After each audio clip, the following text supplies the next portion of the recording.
সোনা, তুমি কেন বোঝো না তোমাকে ভালোবাসি গো, তুমি কেন কাছে আসো না? আরে ও মদ্দামুখী, আমি তো বুঝে গেছি তুমি সপ্তাহে একদিনের বেশি চান করে না, তাই দুর্গন্ধে তোমার ধারে যাওয়া যায় না।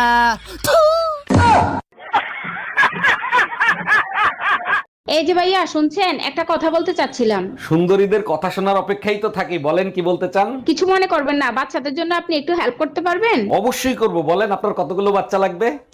শালা, আমি অনাথ বাচ্চাদের সাহায্য করার কথা বলছি।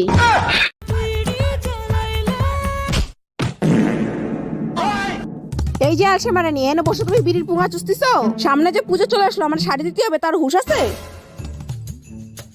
শালি, তোর শাড়ির চোটে তো আমার ঘরে থাকার জায়গা নাই, আর কত শাড়ি লাগে তোর? ওগুলো শাড়ি তো সব দেহে নেছে, আমি দেয়া শাড়ি পরে কি পুজো দেখতে যাবো? আমার নাকি নতুন শাড়ি নিয়ে এসো। তাই শালা তোরেও তো সবাই দেখে নেছে, তাহলে এবার পুজোয় তোরে পাল্টায় নতুন একটা নিয়ে আসি।